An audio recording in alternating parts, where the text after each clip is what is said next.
What's up, fellow entrepreneurs? It's PK Patel from Midwest Corporate Credit, where funding your business is our business. Today, I've got a story for you regarding a special client of ours that seven-folded his credit limit on a line that I set up for him just 2 years ago. He went from $40,000 to $300,000 credit limit, and more importantly, he was able to quadruple his business using this line. I'm going to show you the 4 things that you need to do in order to achieve the same result.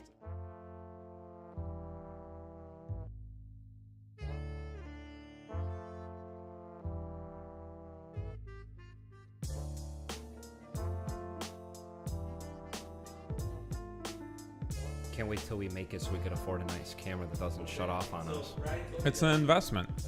Yeah. Use your business cards. The debt won't report to your personal credit. I was actually, let's not get into that because I actually wanted to ask you, what should we use our business credit on? So where are you going to get the maximum ROI? Well, lead generation. Okay, then there's your answer. Yeah. Well, because I just I swiped a business credit card, I want to say a couple weeks ago on some podcast equipment for my studio at the house. So do you recommend doing that? How many studios do you have? He's got a home studio. Okay, and you have a home studio. Well, yeah, this is the podcast studio. This is actually my basement. This is no studio. But we make it happen. We make it happen. Yeah, for sure. When we're big time, maybe we can have a studio. Well, when you're big time, you'll be looking at this like this is where we started. Yeah. You got to take the first step. Journey of 1,000 miles starts with one tiny step. Yeah. But this is a good first start. You know, it looks really good. The camera looks really good. The video looks pretty good. It's not like we're gonna have like like those like throwback videos where the picture's all like pixelated and stuff like that. So we're probably gonna get a lot of shit like, they already had some money and nice equipment and shit. These are all photography cameras. These are cameras that I used for baby pictures. Yeah, dude, but I mean it's not cheap. Each camera was like $600. Yeah. And then all the audio and stuff like that. Comparatively speaking, that's pretty cheap, right? Well, you gotta play the cards that you're dealt. Yeah. You have a bunch of photography cameras, but they're going to do the job and get you through your like 40 or 50th episode. So be it. Do it. Yeah. Yeah. I mean, a lot of people just use their phones. Yeah, I was just about to say that. And they make it, and they make do it. good with it. They make it. And you can always find an excuse why you shouldn't do something instead of just plowing forward and just getting it done. For every person that does it, there's at least 1,000 that make excuses and don't do it. Yeah, absolutely. And those are the ones that you never hear about. Those are the statistics. The people that are constantly thinking about it. Yes. Or trying to make it perfect. That's another mistake, right? Yes, and unfortunately, I have that flaw. Everything's got to be a certain way.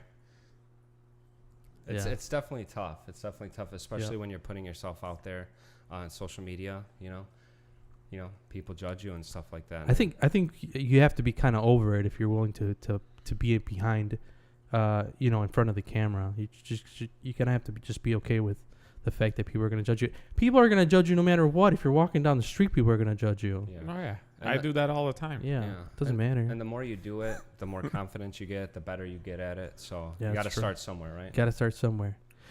All right, so maybe we should have the intro to this thing because we're just blabbling on. Yeah. Welcome, everybody, to the Ralphie and Ryan podcast. I am your host, Raphael the Realtor, with my co-host, Ryan Reynolds, the internet sensation, and in front of me, a very special guest, a good friend of ours, Mr. PK Patel. How you doing, Mr. PK? Doing great. Thank you for having me. Dude. Thanks for coming on here, man. You're a busy man, dude. Inc. 500. How did you get this guy on here? How did you find the time to even come into Ralphie's basement to talk to us? Well, considering it's like 8 o'clock on a Friday, I mean, it's not like I have anything better to do, right? No. Pregnant woman at home, lots of business, and you're sitting in a basement with 2 realtors. Believe that? Living the dream. Living the dream.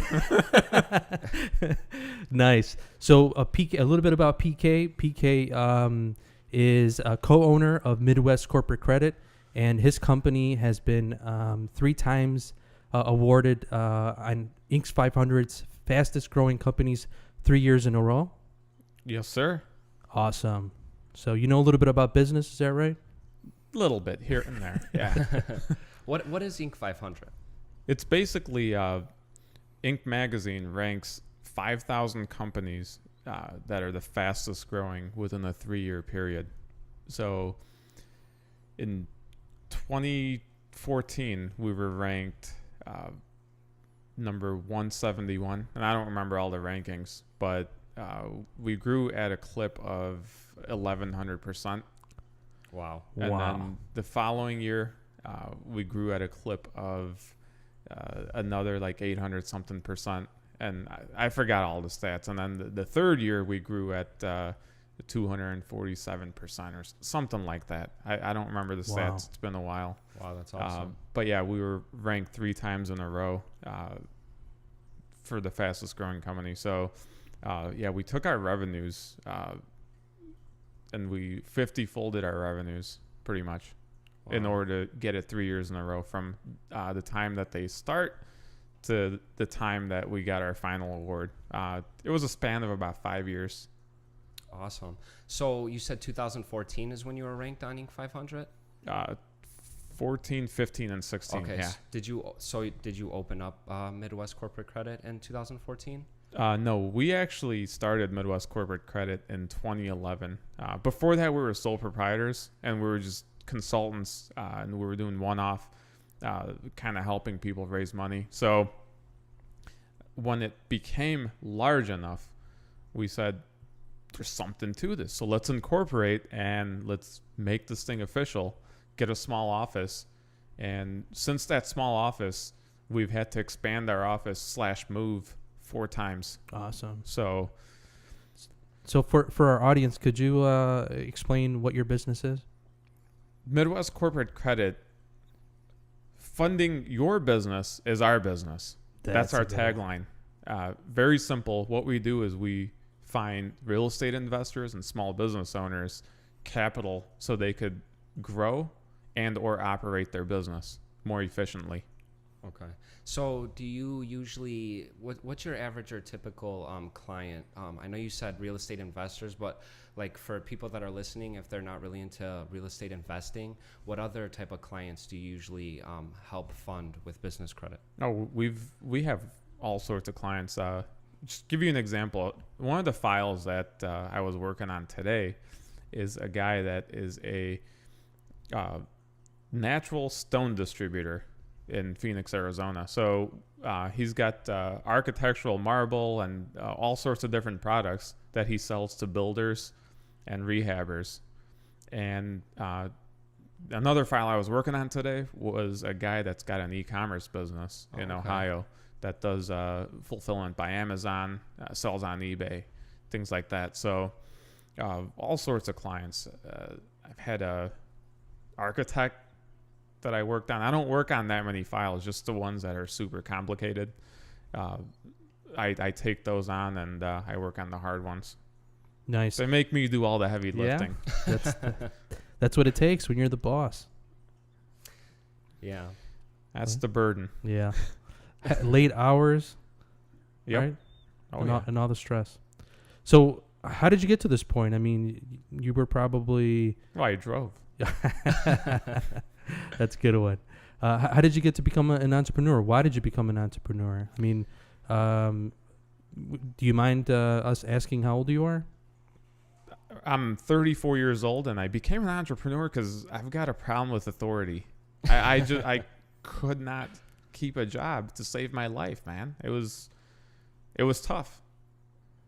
It was tough. And the other problem I have is I tend to look at operating inefficiencies, and then I want to do it my way. But there's the bureaucratic way, and then there's my way. And there's this tug of war between the boss and I, and it never ended well. It was there's always like, well, why are we doing all of these steps? And they'd have no answers. Like, you could just you could skip steps 3, 4, and 5 and go straight to step number 6. All this is redundant. And I ask them why we're doing it, and they'd have no answers. And I'm like, this is kind of stupid. It's pointless. I mean, it's demoralizing when you know you're doing something that's completely meaningless. There's no purpose. Yeah. So you took it into your own hands and tried to address it in your own company. Yeah. Inefficiencies. Yeah, exactly. And then not just that, but I promised myself that if someone that works for me, one of my employees, one of my consultants comes up to me and says, hey, why the hell are we doing A, B, and C when we could be doing X, Y, Z? And if it makes sense, and if I don't have an intelligent answer, we're going to strongly consider switching our processes. Yeah. So what were some of those jobs that you did before you started a business? Oh, man. How much time you got? We have all the time in the world. Where did you grow up, PK? I grew up in South Mount Prospect. South Mount Prospect. Where's that? South Mount Prospect. Just joking. Is south of North Mount Prospect. What high school did you attend? I went to Rolling Meadows High School. Nice. And when you became a senior in high school, did you know exactly what career lay ahead of you? Oh, man, I had no idea. But I was taking advice from people that have never left high school. How about that? That's one of the flaws in our system is... You're not talking about teachers, are you? I'm talking about like counselors. Exactly. Teachers and counselors, they graduate high school. They get out for about 4, maybe 6 years, depending on what kind of degree they have. And then they come right back. And that's the only real world experience they have is college. So isn't it weird that, and kind of counterproductive, that these counselors are the ones that giving kids career advice on something that they have no clue on how to do? Yeah, it's definitely tough, especially like, let's say we want to, start a business. There's a lot of people that, go to business school or like, social media classes and stuff like that. And it's like, okay, well, what business did you run that's so successful for you to be teaching me how to run a business? Or like, social media, classes and stuff like that. Like, you're really so good at social media. Why don't I see you on social media? And why isn't it successful? It's definitely hard to wrap your head around that, for sure. Yeah, you want to learn from people that have been there, done that. So going back to the high school situation, I was taking advice from counselors, and they mean well. They want you to do the best. They want you to become all you could be. But they just don't have the skill set to be able to advise you to achieve that level. And they don't know what you're capable of because you're too young. And all of a sudden, you're under all this pressure to choose a career. And it just didn't work out well for me. So what ended up happening was I went to UTI. I'm sure you guys are familiar with it. And I wanted to work on cars. I wanted to, and the reason I wanted to do that is because I had a lot of energy, and no one ever told me that that's probably not the right career path for me unless I have my own automotive shop and I became a business owner. But that wasn't in the cards either. So I ended up going to UTI, and I graduated with like a super high GPA. And it's been a long time, so I don't remember. It was like 4 point something. But I did really well. And then all of a sudden I got into the field, and all the promises that were made by the admissions rep, I found out were completely bogus. He showed examples of students that were making $80,000 to $100,000 working on beautiful Mercedes and Porsches, and I was the example student that graduated with a super high GPA. As a matter of fact, I got a job at Lober Motors Porsche, which is super hard to do, and it wasn't anything that it was cracked up to be. The whole field is just, I mean, you're not going to make $80,000 unless you work a ton of hours, or you're there for 10 years and you become a journeyman technician, which, I mean, it's been 10 years. It's Yeah. So when you went into UTI, your intention was to become a business owner. Did you have some desire to be a business owner, or Is that just kind of what interests I you? was just drifting. I'm like, crap. That's everybody though, right? Here comes Everybody does that. here comes graduation. Here's So I walked walked over the stage, grabbed my diploma, and I knew that day was getting close. So I'm like, pick something. All right, I'm gonna be an auto technician. So did you even like cars, or did you just? Yeah, I love cars.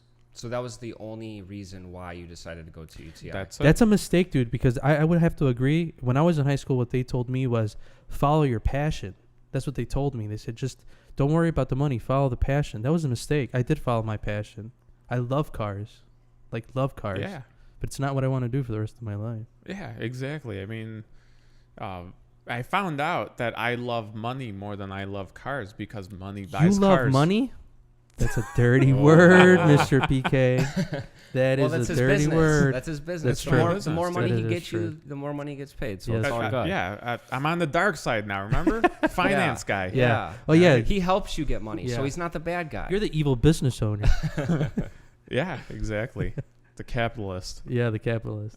So you went to UTI, you got a job at Porsche, and how long did you work there? Oh man, that's a story and a half. So they said I'd have to sign a 3-year contract because they were going to train me, despite going to UTI. Working on Porsches is like a whole nother beast. They have their own tools, they have their own engineering, everything, all the tolerances are super tight. So they're like, well, now you got to be trained on the Porsche side. You know the basics about how an engine, the transmission, the clutch, and everything works. But now, since we're going to do the training, we're going to pay you $14 an hour after you just spent almost $30,000 on your education. We're going to pay you $14 an hour and tie you up into a 3-year contract. And guess what this dummy said? Okay. And signed on. 3 years. If I break the contract, I'd have to pay them $7,500. Wow. Talk about indentured servitude, dude. You were a slave. So, and okay, maybe 14. Let me put this in context. This was, you're talking about like 2003, 2004-ish. So $14 an hour, it wasn't, I'm making it sound terrible, but back then maybe it wasn't so terrible. Just depends. But what your expectations are. Exactly. And eventually I ended up getting fired after like 7 months. They called me into the office, the 2 service managers and his assistant, and they were like, you know, you're not a bad technician. We just don't think that you're as ambitious as the other. I'm like, guys, let's just cut to the chase. What, you know? Right. Like, well, we're going to have to let you go. And they were like so sad. And I'm like, that's freaking awesome. Because you don't have to pay the $7,500, right? Yeah. Because I couldn't approach them first to quit, even though I was miserable. It was the absolute worst 7 months of my life that I wish I could have back. And I was trapped in this thing. And I was so young because I graduated high school.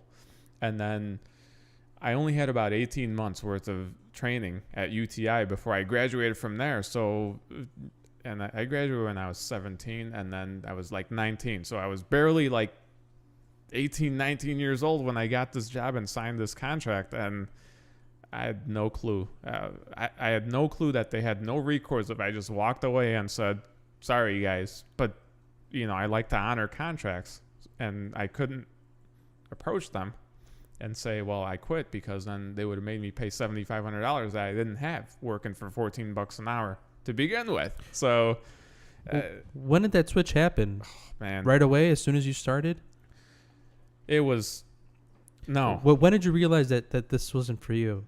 Because you signed the contract and you went to Porsche. I'll tell you when. Oh, can you name the car? A customer rolled in a 911 Turbo, right? And then this dude gets out. He's in the parking lot. I'm grabbing the car from him, right? Because it's got to get an oil change or something. And he hands me the keys. He hands me this key ring that had a Lamborghini, a Ferrari, and his Porsche key on it. And that's when I'm like, you know what? If I work for Lober Motors for the rest of my pathetic ass life, I still won't be able to and save every dime and not eat and live in my parents' basement forever. I still won't be able to afford that keyring.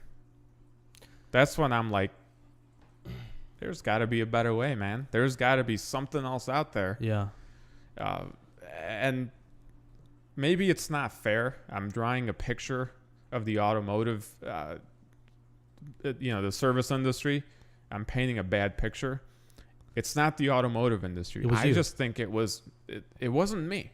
I think it was the particular dealership where I was working and their expectations being super high, but not willing to pay out a wage.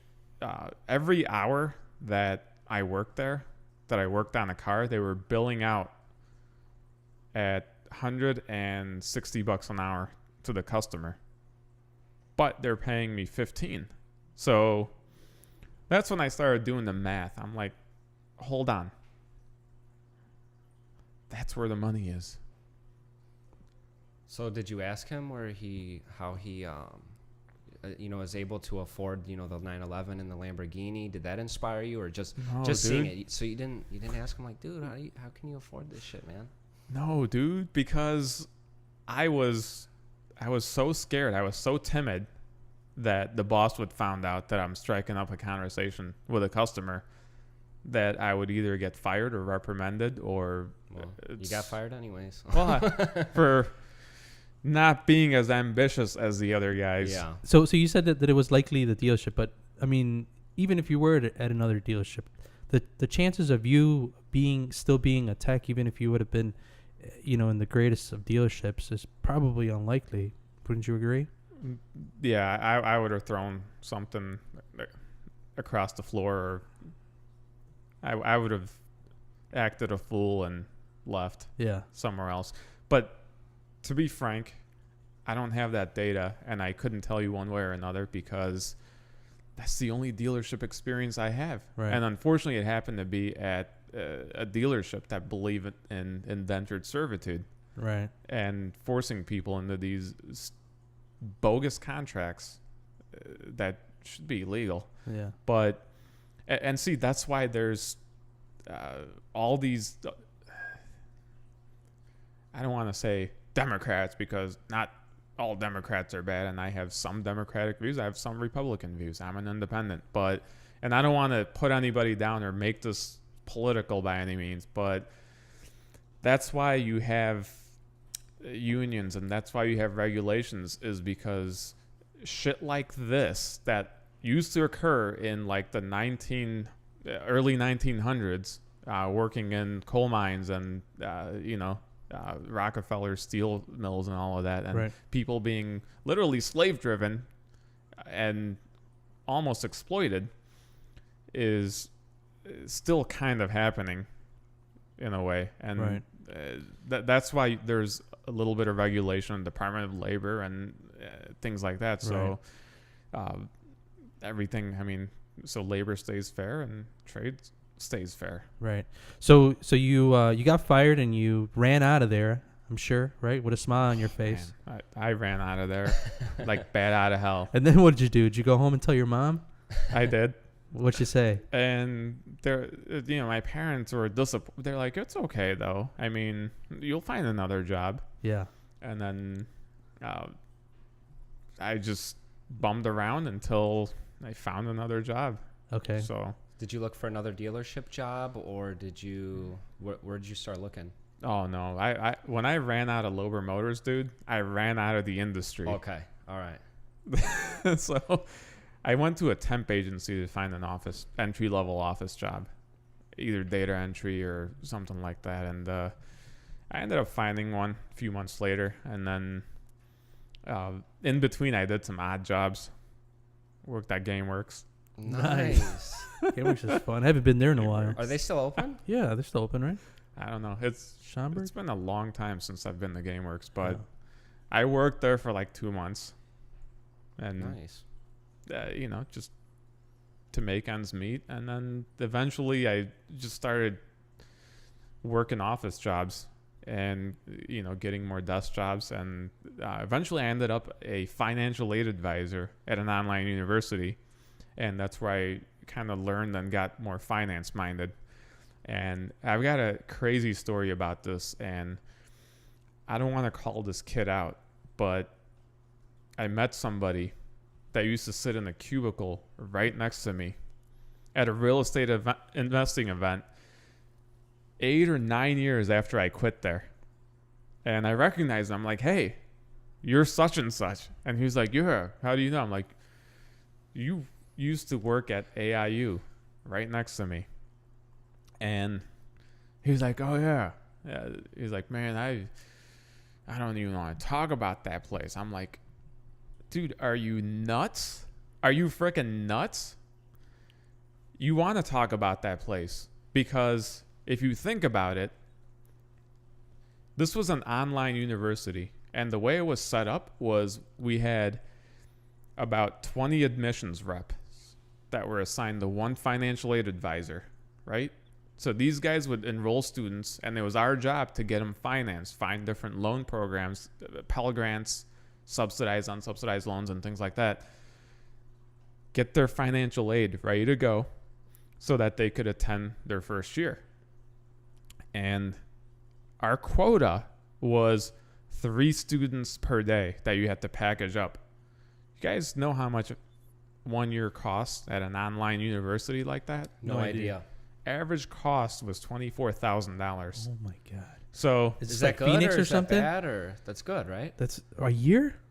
Yeah. What's wrong with that? It's pretty expensive.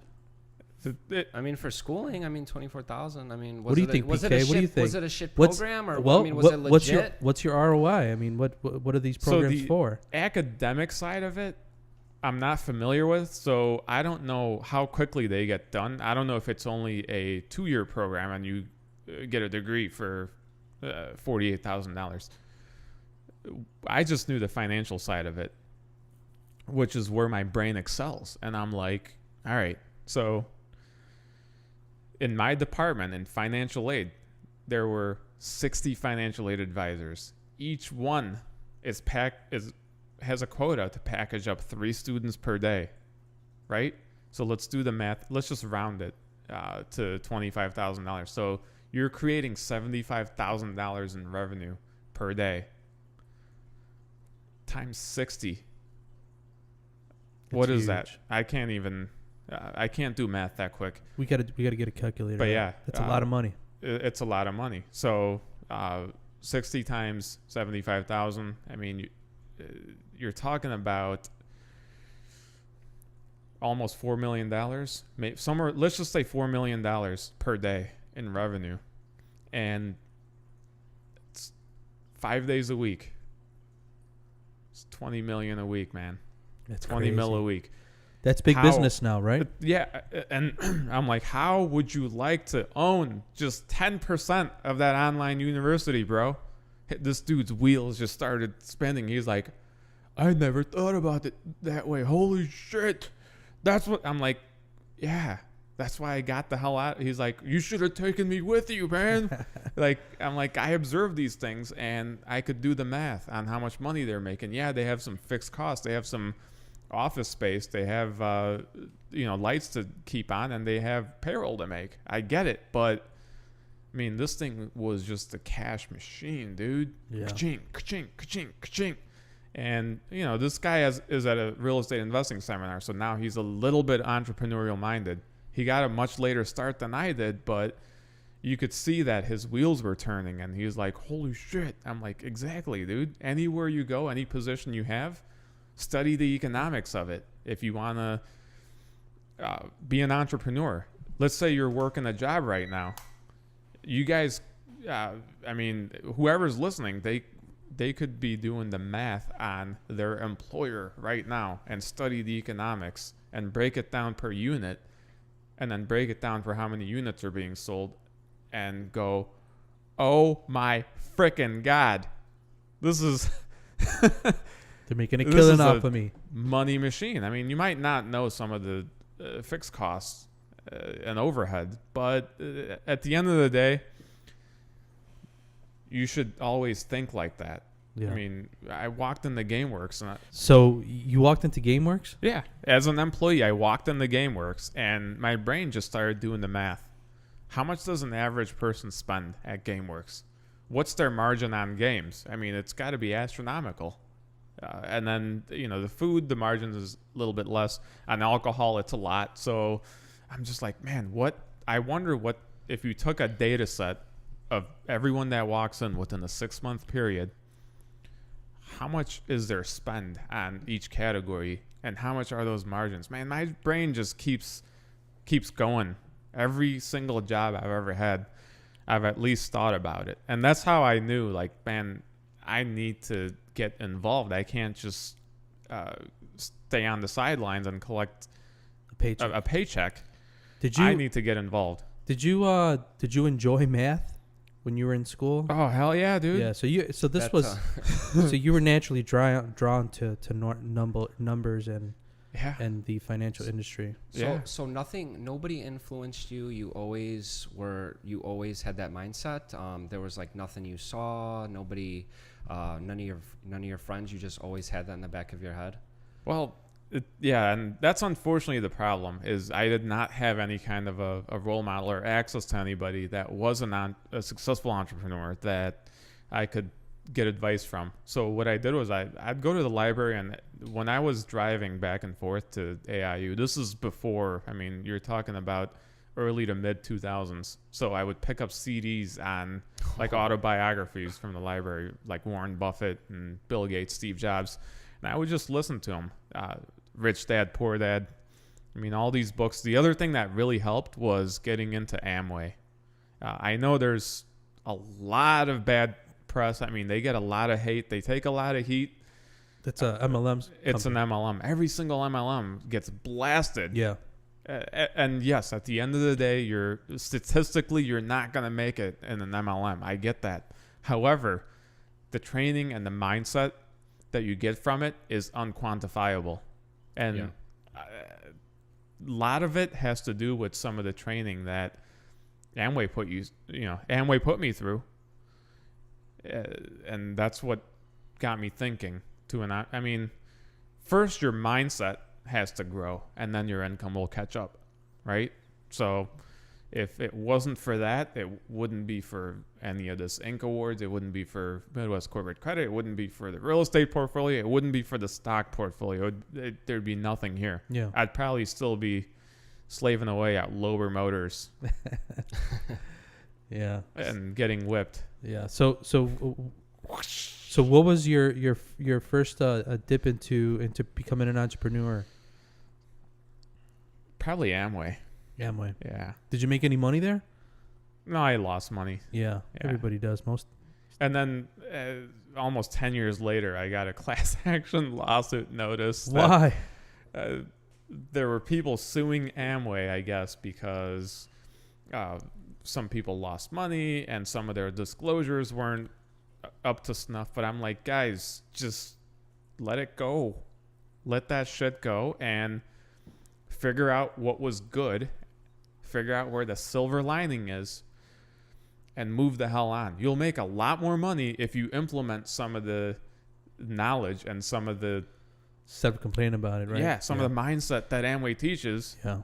And just move the hell on with your life instead of feeding into this class action lawsuit. And at the end of the day, what do you get? Like $15, $20? Because there's so many people that opt in and they split the pot of whatever the settlement is. And I'm just like, you got to always look at the silver lining. Yeah. In any situation. So you went from that MLM company to what? Real estate. Real estate. Yeah. After I quit Amway, man, I went at it for like 2 years. I was legitimately thinking I'm going to hit that diamond level, right? Yeah. And you tried real hard. The highest I got was like $2,000 a month in revenues. That's you have to gather a bunch of people in a house, right, and try to sell them on a program. Yeah, more or less. So basically, what it is the gist of any MLM is you got to use what they call an A-list. You use your A-list which is friends and family. And then you have your B list, which is your acquaintances.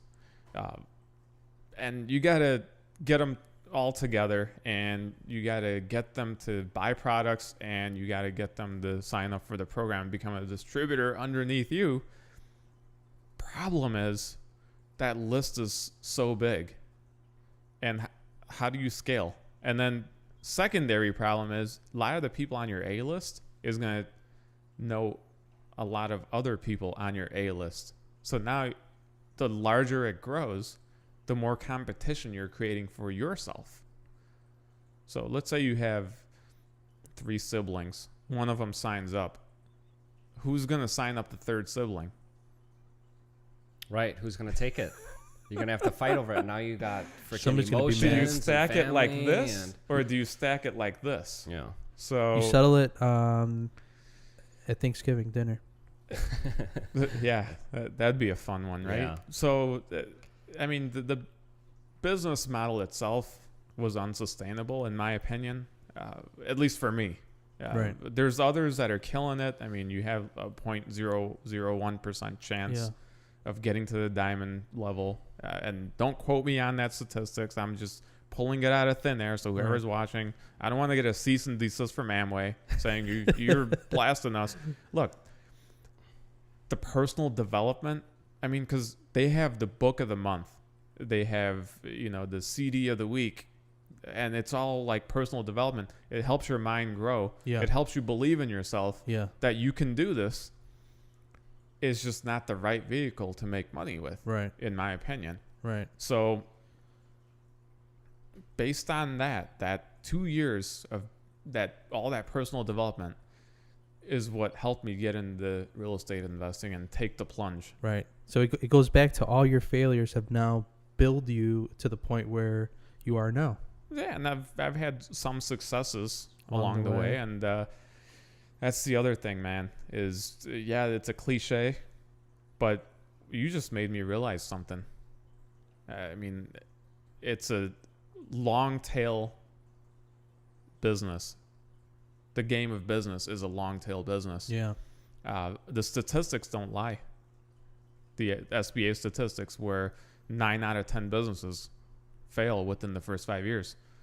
Well, that's true. And all these failures that I had is why I have 1 or 2 successful ventures, is because I was willing to go through all of that and just move on to the next thing. So, that's something that only you can figure out, whether you should keep trying or if you should move on to something else. And everybody's story is a little bit different. It reminds me of a story. I think it was a speech that Steve Jobs gave, where he said that you have dots in your past, and you connect the dots later in life. You figure out where those dots lined up in your achievement, and how it got you to this point.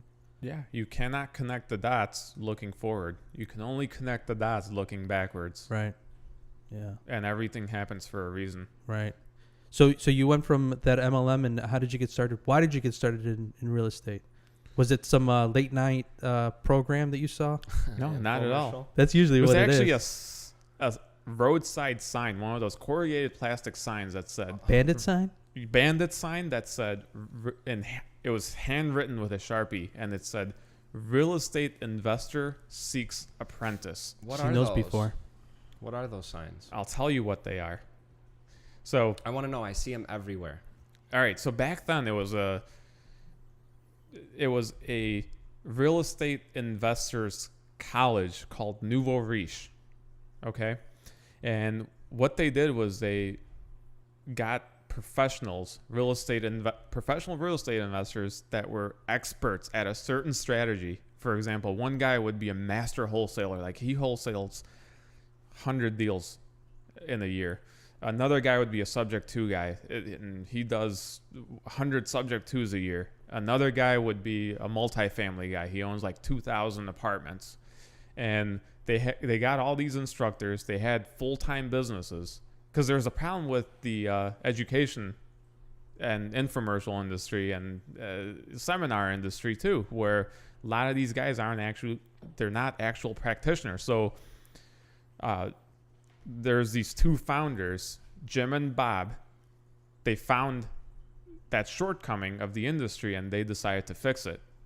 And it was expensive. I ended up paying like $20,000 for the entire package.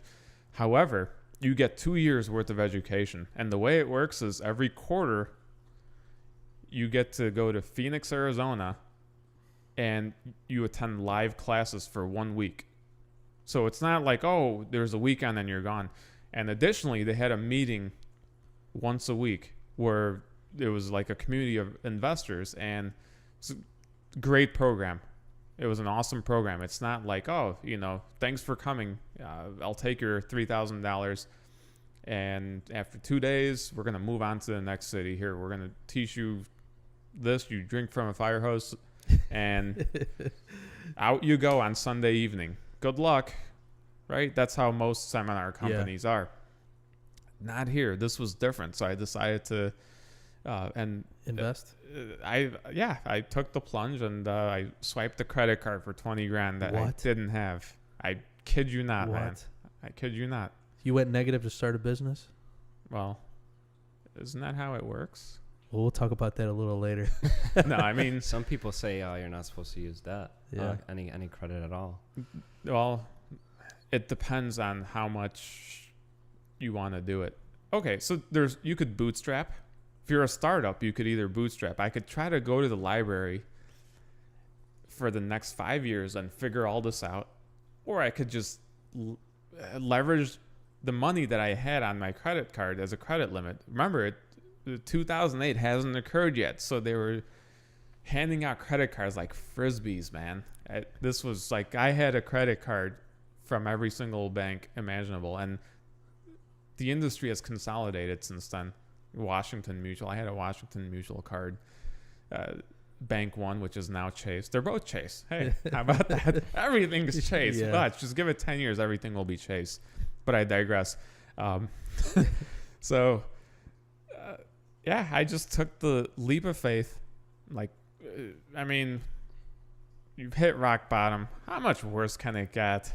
I have a full-time job at AIU that pays as much as my Lober Motors. Actually, more. It paid a little bit more than the Lober Motors job, where you needed no education at all. You could have just had a high school diploma and walked into AIU, and you could have become a financial aid advisor. I'm like, great. So I've already learned. I mean, you've heard the old saying, you think education's expensive, try ignorance, right? So I could have continued going to the library for 5 years and I still wouldn't figure out how to invest in real estate. So I'm like, all right, let's just do it. Let's do it. I went, and then I was lucky enough to get in early when the class sizes were tiny. There were only like 20 to 30 students per class. And I was fortunate enough to get the phone number of the instructors that taught the short sales class. You guys familiar with short sales? A little bit, yeah. A little everyone bit. is. Yeah. Everyone is nowadays. Back then, it wasn't even a thing, dude. Like, you're talking like 2005, 2006. The market was hot. Market was smoking. Yeah. And people had no idea that you could discount distressed mortgages.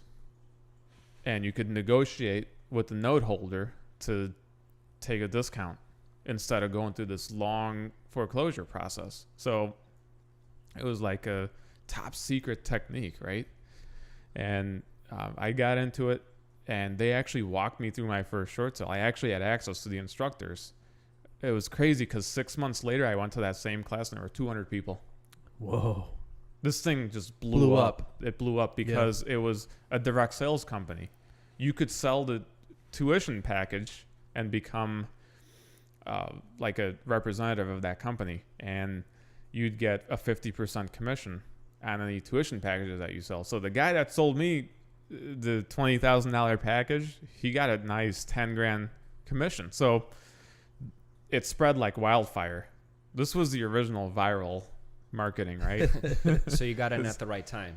Yeah, I got in at the right time, and I wasn't a good salesman at all. Like, Man, I can't even convince my dog to come back in when I let him out in the back without giving him like a freaking bag full of marshmallows.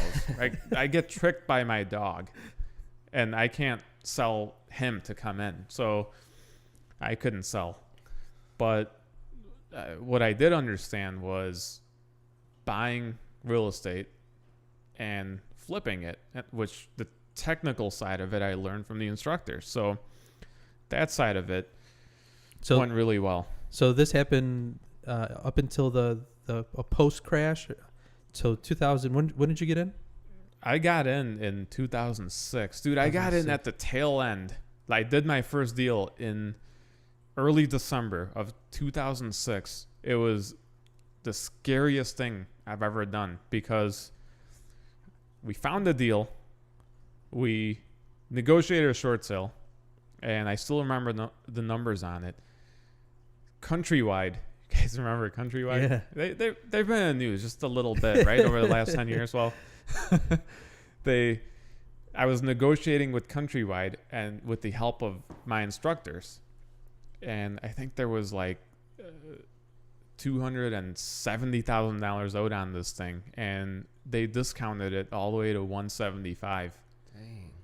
And was your instructor negotiating the deal for you, or did he have you? Okay. We were getting on the phone with loss mitigation on a 3-way call, and I was just observing, and he was having me do all the paperwork so I would learn from it, and we were to split the deal, the profits 50-50. Now, it took 4 or 5 months to get this thing negotiated. We had it for $175, and then we had a buyer that we sold it to for $205. And back then, you could do simultaneous closings. This was 2006, boy. You could, I mean, it was Wild West, right? Yeah, Wild West, exactly. Yeah. So I had no clue what I was doing. I couldn't afford an attorney because a few months ago I had just swiped $20,000 on a credit card. Oh, this was already a month in that you're already doing this deal? This was probably 6 or 7 months. So, okay. Yeah. I twirled my thumbs for a few months. Right. And just, had analysis paralysis. Right. Should I, shouldn't I, should I? Yeah. I already spent $20,000. What should I do? Right. What strategy do I like the best? It was like a kid in the candy store, basically. I couldn't decide what candy he wants first. How did you snap out of that? Because a lot of people have that issue. A lot of people read tons of books, listen to podcasts. How do you snap out of that? What really made you take action? I think I got lucky. And I'll tell you why. Luck. I'll tell you why. Someone at this college that I was at in Phoenix, so they had it at the hotel because they didn't have an official office at the time. It was still a new business, right? This whole college was new, but the education was phenomenal. So I was at the college, and someone got a call from Crystal Lake, Illinois, saying, hey, my house is, I don't know if they were like a friend of a friend, said, hey, my house is in foreclosure. I owe more than the piece of crap is worth. What do I do? Do I just and the guy's like, you know what? I think this is a short sale. And something possessed this dude to bring that deal to me. Out of all people, out of maybe the 400 or 500 people that were at this college, he somehow brought it to me. And I happened to know the instructor of that class. And he was like, PK, you know how to do a short sale? I'm like, yeah. And I got it, and as soon as the dude turned his back, I ran into the class. And I'm like, guys, I got this short sale. I got this deal. Can you walk me through it? And then I got like a soft commitment for them to walk me through this deal. And man, I was walking out of there like peacocking, like hell yeah. So as soon as we got back, we got started on that deal, and then it took 3 or 4 months to get it all negotiated. So you rode the short sales up until what year? So that was the first one I did, and that closing was terrifying because you still have to purchase the property before you could sell it. So there was this huge closing table, right? I had the seller sitting right here. The guy that was in foreclosure that we kind of like bailed out, right? And negotiated a short sale for. I was sitting here. We didn't have an attorney. We couldn't afford an attorney because if the deal fell through, I didn't want to pay the $300. I didn't have the $300. So the buyer and their side was sitting here. And the buyer's attorney felt so bad for me that he helped out on this transaction. And when the whole thing was done and all the checks got cut, because keep in mind, I didn't have the money. So my sister funded the deal. And she let me borrow, like, it took $180-something thousand to close.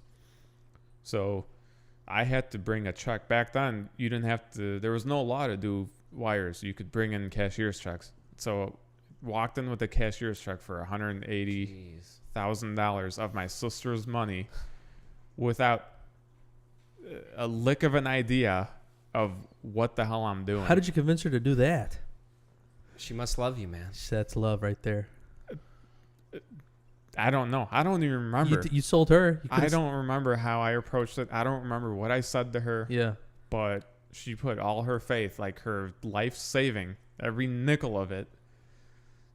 I'm sure she said something along the lines of, if anything happens, you're dead.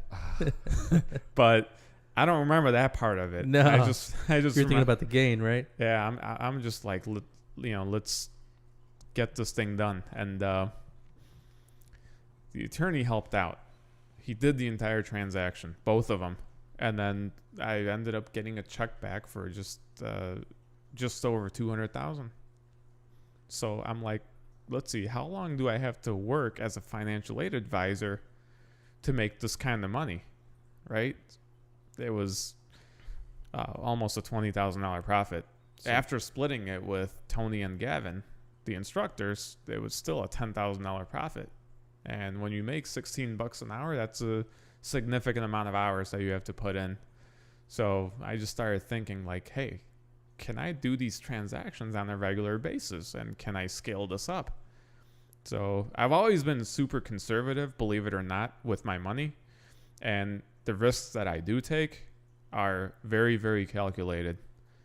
So it was one thing that I learned from my parents is do not live outside your means, right? So because of that reason, I think something like that $20,000 purchase on education is outside the norm for me. Yeah. It's not something I would normally do. So let's talk about a little bit about that, about finances and personal finances. I mean, I'm sure you're probably, what do you think about Dave Ramsey? Let's start there. What do you think about that philosophy? Dang, bringing names. That mentality. Here, man. Oh man, you gonna drop names? Dave Ramsey's a big a guy with a huge following. And there's nothing wrong. Works. There's so much financial illiteracy out there that there's absolutely nothing wrong in listening to any of these gurus and talking heads that are helping you improve your life. I mean, if it's a marginal improvement, if you learn one thing from Dave Ramsey that helps you save, I don't know, $50 a month. For example, let's say he says, don't use a debit card. And this is my idea, by the way. It's not Dave Ramsey. So don't give Ramsey credit for this shit. All right. Let's say he says, swap out your debit card. If you could discipline yourself and use a credit card that gives you rewards or 2% cash back, and it helps you earn an extra $50 to $100, is it a good idea? Absolutely, yeah. It's $50 or $100 that you didn't have before. So as far as like personal finance gurus go, as long as they have their finances in order and you don't see a bankruptcy record on them, then absolutely. I mean, I'm not too familiar with his work. I've seen a couple of his podcasts, but yeah, go ahead. He's pretty much like the old school mentality of paying everything in cash, having no debt, and then just saving as much as you. And he wants to buy even real estate with cash. And he hates credit cards. hates credit cards, which is if you have no self-control or you have no idea how to work a credit card, that's probably some good advice, right? If you're gonna be swipe happy and just start swiping, consuming for your for personal stuff, I mean, you can get into some serious trouble there. Okay. Well, let me ask you this. Is it cars that kill people, or is it drivers that kill people? It's drivers. It's drivers that kill people. So if you don't have the discipline and you're going to spend money on a credit card on crap that's going to depreciate and sit around and rust, then you shouldn't. You have no business having a credit card. And Dave Ramsey is right. Absolutely right. And I stand by that. However, if you're financially savvy and you're conservative and you have the discipline to live within your means and you're not going to go crazy, why not take advantage and make money doing what you're already doing? We're already consuming. So if you're going to get a credit card that has 1.5% or 2% cash back or gives you airline miles, hell, your next vacation flight could be completely free, which you're going to spend money on anyways. So there's smart ways to use credit, and there's ways you could completely botch it, and that's why we end up with people that have 560 credit scores. Right. So could you quickly define roughly what you would consider bad credit and good credit? Good debt and bad debt. Obviously, we talked about, buying stuff with your credit card that's gonna sit around and rust, right? That would be considered absolutely bad debt. All right. So cars, what would you consider good debt? Good debt. All right. Let's go with a theme of something that's going to sit around and rust. Let's say you buy a truck as a personal vehicle just to get around. I think that's bad debt, whether you get a car loan or whether because now you're paying interest on a depreciating asset, or even if you put it on a credit card, and you get a 0% interest for whatever promo amount of time, 12 months, 18 months, whatever you get, right? But if you were to use that same truck and strap a plow on it and plow snow, within a season, you might be able to pay the damn thing off. So at that point, it converts to good debt, in my opinion, because now you have an asset that is making even more money. Anytime you could arbitrage, the word arbitrage is key, and it's not used a whole lot. It's got this negative connotation, but everything's an arbitrage if you think about it. The other bad word is brokers. I hate when someone says, "Oh, you're just a broker. You're blah blah blah." Well, guess what? Who else is a broker? Amazon, Starbucks. Everybody's a broker. Yeah. Everybody's a middleman. Pretty well. A lot of people are middlemen. Yeah, I mean, I don't see Amazon manufacturing their own stuff. I don't see Starbucks growing their own coffee. Right. So anywhere where we have a spot in the marketplace where margin could be captured, it's called capitalism. It's called commerce. Right. And it should never be looked upon in a negative light. Are you a small business owner trying to get your startup off the ground? Would $250,000 or more in business capital help you take your business to where it needs to be? Our experts connect thousands of business owners like you with flexible funding options not typically available for small businesses. With adjustable payment options, it's simple, fast, and in many cases we can connect you with interest-free options for 1 year. So call us today, Midwest Corporate Credit, making business matter.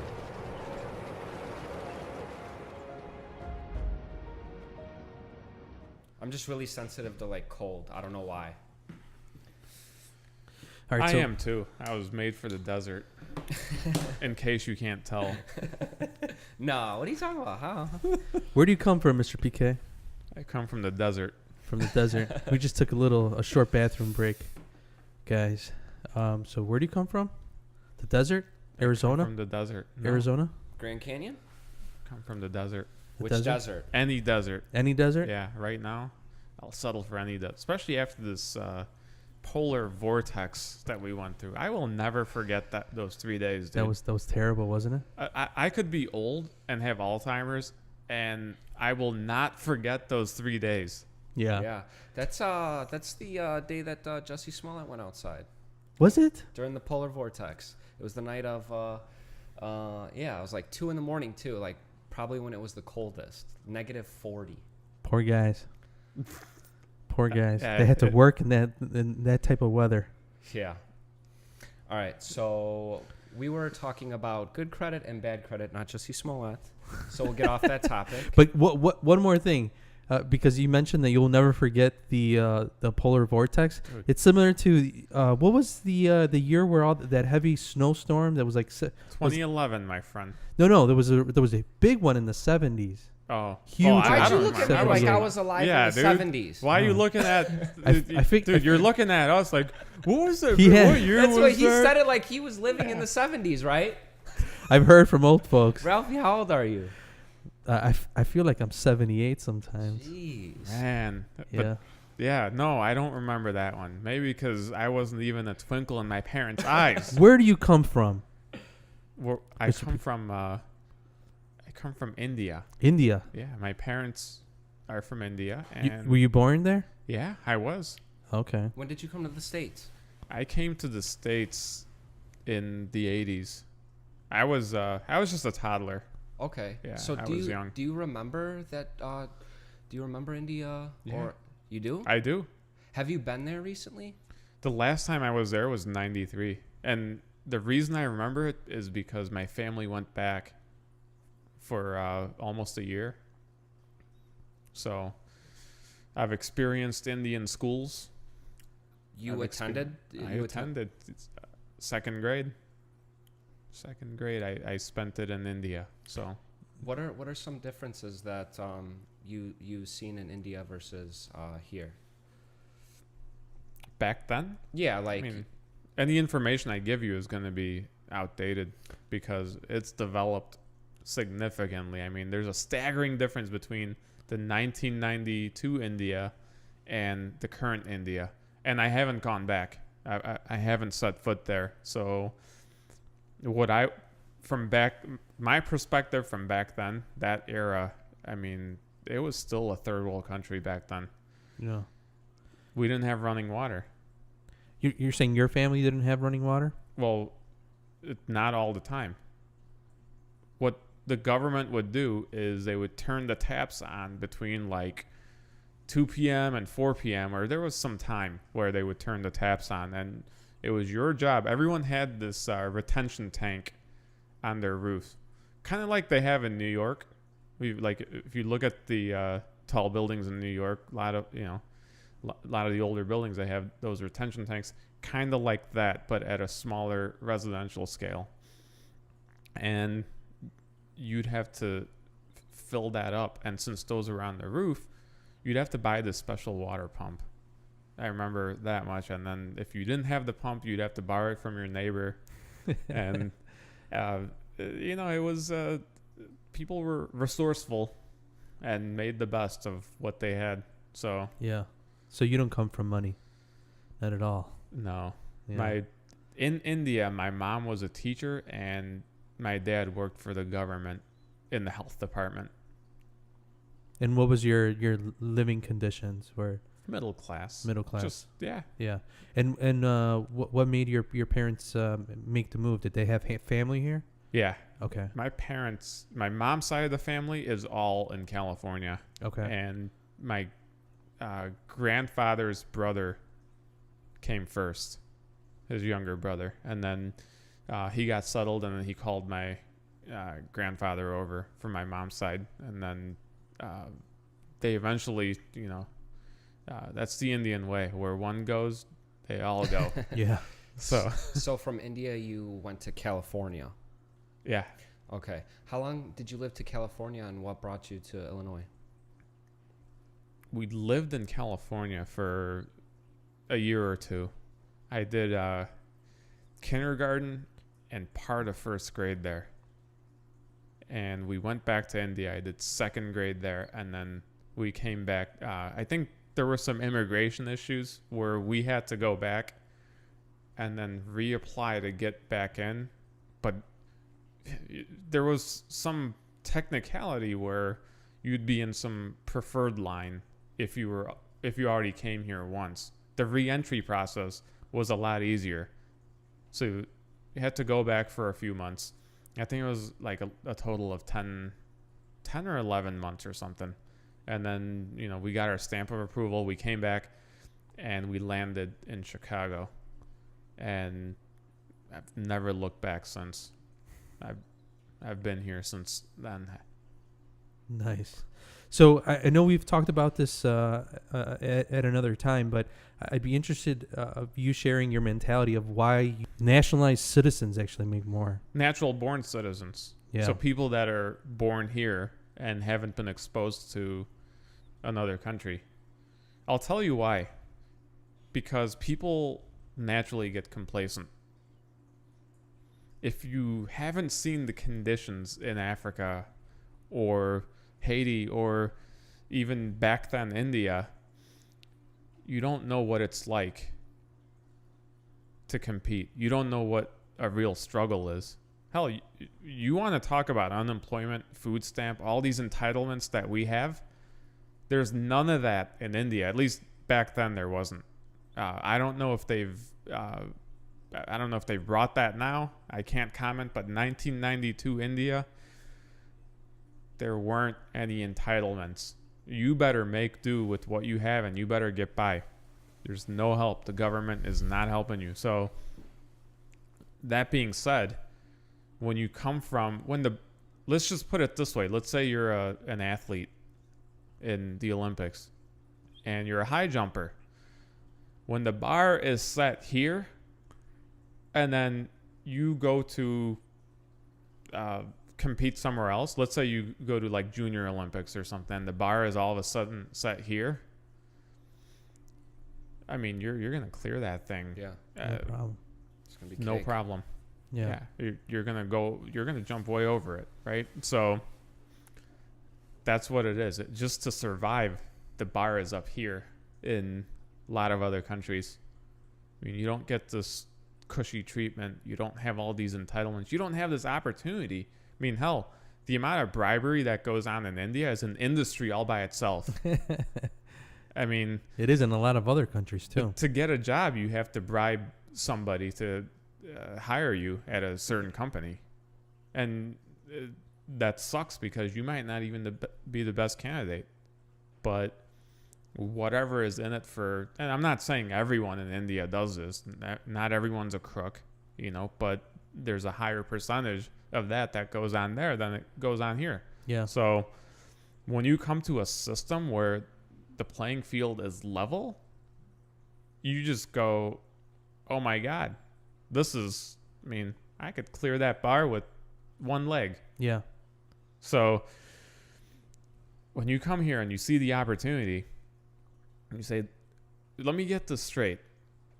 The bank will finance up to 70% of a Dunkin' Donuts or a 7-Eleven or whatever business my fellow brown people like to get into, right? And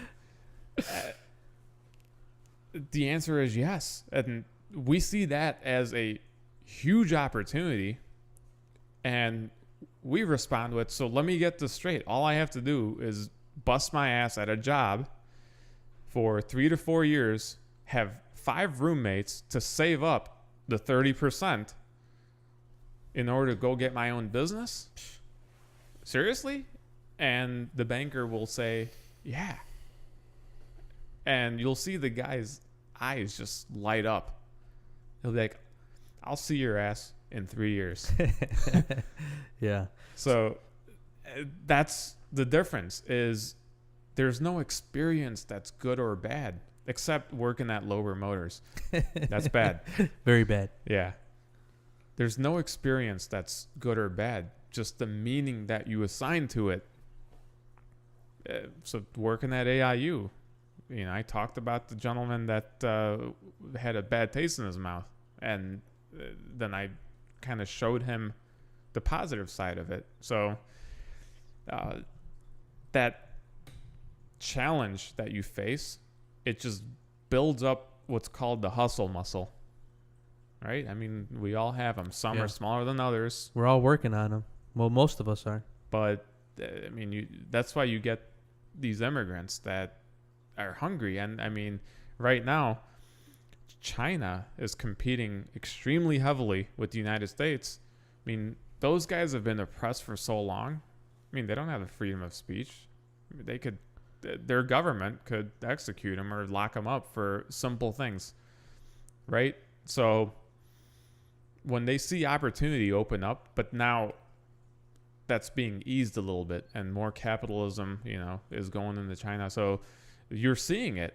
That's what happens. Like when these people have been held back, and that's what happens with immigrants. When they come here, they've been held back in their country. They don't have the resources. They don't have, I was watching a documentary on bodybuilding. As you could tell, I'm into that. Which one? Pump and Iron by Arnold Schwarzenegger? It was something on Netflix. I mean, hey, I'm a viewer, not a doer. Yeah. So, but it was just something interesting because these guys have to have a wicked work ethic and a very, very strong and stringent diet in order to even get to that level. It's just to enter the competition. Forget win it. Forget about winning it. Just to enter any kind of a bodybuilding competition, whether you're grossed out by it, whether you agree with it or don't agree with it, it is freaking difficult. Super disciplined. Yeah. So it talked about bodybuilding in different parts of the world. And there's these guys in Africa that are using cinder blocks, dude. I see that on YouTube. No excuses. No. And those clips are legit. Like they did a full on like piece in this documentary. I bet if you brought those dudes here, they would outwork anybody. 100%. And they're not using drugs. Dude, they're in a junkyard just sitting on tires with cinder blocks, bench pressing cinder blocks. Yes. Dude. Exactly. And then, talk about the diet too. I mean, like they don't have all the food sources and nutrition and stuff like that. And guess what? They make do. They can't afford flights to make it to these high profile bodybuilding competitions in New York and Europe is another hot spot. So what do? They frickin' created their own bodybuilding competition. At a church, dude. At a freaking church. Like they borrowed the church for a day, and they set up the stage where and they had judges and everything. I mean, total bootstrapping. And then let's say you take those guys and you say, you know what? Someone's gonna sponsor you and bring you to the United States. You think when they're used to working out at junkyard and you put them in the middle of like freaking Gold's Gym or Gold's something? Gym, dude, they're gonna outwork every single person, and they're gonna be happy just to be there. Exactly. Yeah, because they've seen the worst. That's why. I mean, I've had so many like Facebook debates, and I don't even know if those are real debates. I don't want to take credit and call it a debate, but it's just people just complaining and whining about, there's this wealth gap and it's getting wider and blah, blah, blah. Well, guess what? Everybody, and you remember, like someone was like, you're a trust fund kid. I'm like, guess what? Everybody in United States is a freaking trust fund kid. Explain that. All you got to do is grab it. If you were born in the United States or if you're living in the United States right now, you are a freaking trust fund kid because the opportunities are abundant. And if all you do is grab that opportunity, there's your freaking trust fund. So quit whining. Go out there and go do it. Go make something of yourself. Don't wait for the government. Don't wait for handouts. Don't wait for your neighbor. Just frickin' go out there and make it happen, dude. I mean, and people don't understand how to do that. And they don't realize the gold mine that they're sitting on until Goes away. it either goes away or they're dropped in the country where such opportunities don't exist. Now you take, these college kids that are like, socialism, equality, we're the 99%. Take a group of those kids and say, you know what? We're going to give you a flight to Africa. I forgot which country that was in the documentary exactly. Do you remember? No, I didn't see the exact documentary you were talking about. It was just like some clips. Okay, and it wasn't even like the Republic of Congo, and I know they've got their issues. It wasn't Somalia. It wasn't like a terrible country that's like war-torn with violence. It was just, it was a regular country that didn't have the resources that we have. You put these kids that are crying for socialism over there, or you put them in Venezuela, and they'll come back changed, and they'll realize the opportunities that they have that don't exist anywhere else in the world but the United States. I mean, that's why the Chinese compete so hard, is because there's been a lid on that population for so long. Like, you can't do this, you can't Huge do population this. too. Yeah, and all of a sudden, that lid is lifted. Now they're going after everybody, right? Yeah. Huawei's taking over, right? Well, Trump is trying to keep a lid on it for a little bit at least, or at least renegotiate the deals. Yeah, I mean, you know why that is, right? No. And I'm not going to get political. I'm just going to stick with history and facts. PK, I think we're way political at this point. Dude, I was gonna say, That's not- yeah. I mean, it's. I'm talking about mindset. I don't care. And So, dude, there's some Republicans that are in this boat that I talked about that should be dropped in Africa to see what situations are really like. People that are pretty much just living off the government when they have fully capable bodies and functioning brains to go out and make something happen and make progress in their lives. And they don't do it. They're on both sides, Democratic and Republican. I don't care who you are. I'm singling out the people that could do more, have more, and be more, but choose not to. right.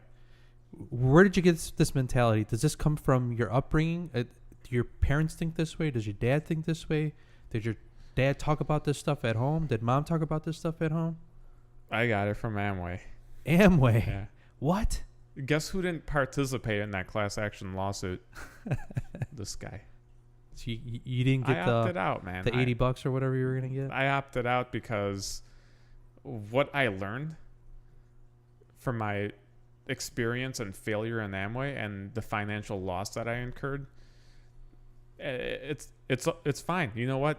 I gained a lot more in the long run, and I was better off for it. And people are so short-sighted, and that they just blame. I didn't make any money, so we're gonna create a $27 million pool to pay all these people that lost money in Amway. Well, I mean, come on, guys. Let's, like I said, move on. But that's where at reading books, that's what turned me on to all this personal development and just being your best self and always striving for that.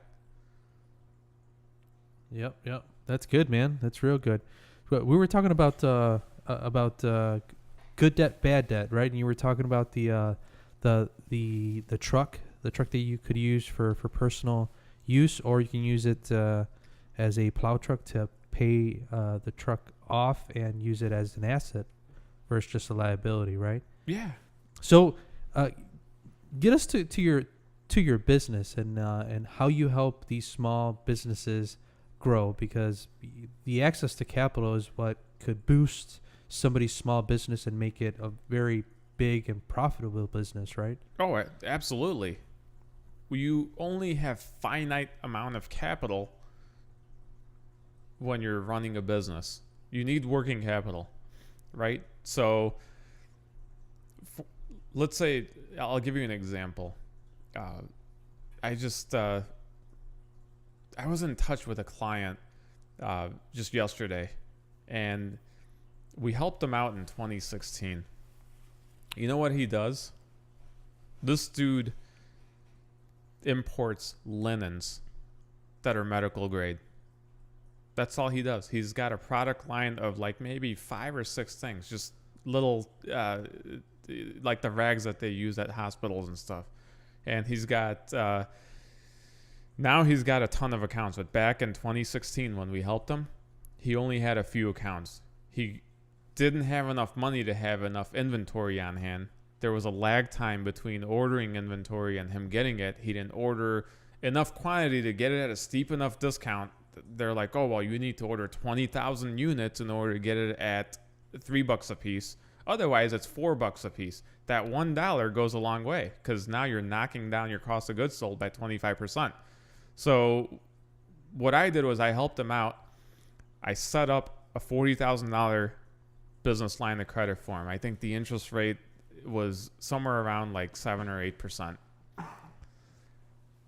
But if he's able to flip his inventory every 30 days, that's 12 times before he has to pay that large of an interest rate. I mean, he has to make interest-only payments every month. But let's say on average, I asked him, how quickly does your inventory turn? And it was right around 30 days. And now he's paying interest, but he knocked down his cost of goods sold, and he's getting each piece for $3 as opposed to $4, right? So right off the bat, let's say his interest rate, let's say it's 10%. And let's say it takes him an entire year to sell this whole batch of 20,000 linens. He's still making money from money that's not his. Leverage. Right. Right? He's making a 15% margin. OPM.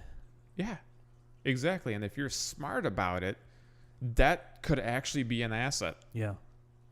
If you use it the right way. And I told this guy, I'm like, look, his name's Brandon. I'm like, Brandon, just keep it going. Guess what? When he got approved for that line of credit, he had to pay our consulting fee. He didn't whine. He didn't moan. Just yesterday, I'm in contact with him, and this dude, back then, he did about $334,000 in sales all year in 2016. His trailing 12 is over 1.4 mil. Selling rags to riches. Dude, man. Literally, There's a market right? for everything. Yeah. Literally. So if he didn't have the additional capital, he'd grow very, very slowly, and he wouldn't be where he is now. Right. Yeah, that's one of the things that I disagree with Dave Ramsey is that on the personal side, I carry no consumer debt, right, except for my home, real estate. On the business side, yeah, it's a way to leverage and be able to produce more with less. And at the end of the day, everybody runs out of money, no matter how much money you have. I mean, the biggest corporations in the world are getting loans. I mean, Apple has huge reserves, right? And they still have, they're still getting loans. Yeah, I mean, that's the reality of it. When you're a small business, you have to have capital. Yeah. How does somebody get business credit?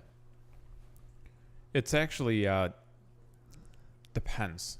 I'm going to give you the classic Depends. accountant/lawyer response. It depends. Every professional uses that one. Are you a lawyer? Let's meet first. Don't we have to do like disclaimer? We're not a lawyer or financial advisors here. Yeah. Please seek your own legal and professional help regarding your specific situation. Yes, there you go. What he said. Yeah. All right. So basically what we do is we help clients separate their personal and business credit. What do I mean by that? Everyone's got a credit profile, right? And you don't want to use that for your business. Why not? Because let's say if Brandon was to spend $40,000 on 4 different credit cards on the personal side, and he maxed them all out. Let's say he's got $10,000 cards, and he maxed them all out and got this huge pallet of linens, right? His FICO score is going to drop by at least 100 points for those 4 maxed out credit cards. Guaranteed. And if he isn't able to sell them and he needs additional capital for operating expenses or working capital or whatever, marketing, whatever may come up, that's it. He's tapped out. He's done because his credit score is in the toilet until he pays back that $40,000 to his personal credit cards. What we do is we set up accounts, whether they're credit cards or business lines of credit. We're a big proponent and promoter of revolving credit. That way, you're locked and loaded and ready to strike when the opportunity comes along. But at the same time, you're not paying interest on money that you're not going to use. Now, if I had gotten Brandon a loan, would he be as successful? Yeah, because he would have been able to allocate it. However, he would have paid a lot more in interest on that loan, because when the money's sitting around in his account and it's not being used, he's still paying interest on that loan. Or he has to pay it back, and then he does not have access to it again.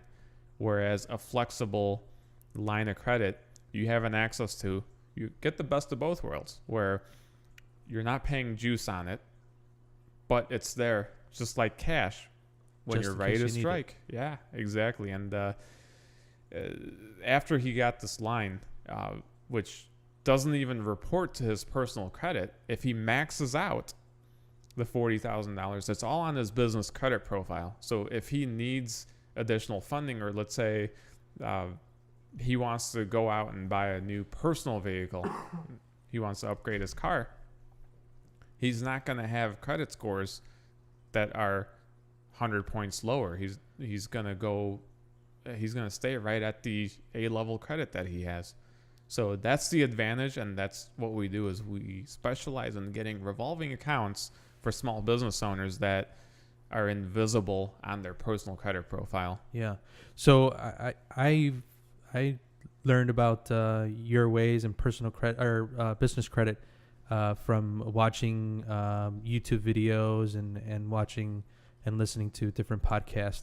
And it's a similar problem in the real estate world too, because if you have large repairs on homes and you don't want to use your reserves, your cash, you could use revolving lines of credit in order for it not to also affect you if you choose to refinance. If you're doing that strategy that I've done a couple of times of repairing the home and refinancing, if you leverage all your credit cards to pay for the repairs and you're at whatever 95% usage, I mean, that could, depending on what your credit score is, that could be enough for you not to be able to refinance the home. Oh yeah, and we've had situations where real estate investors will come in, and they're usually newer. They're first or second flip, right? Yeah.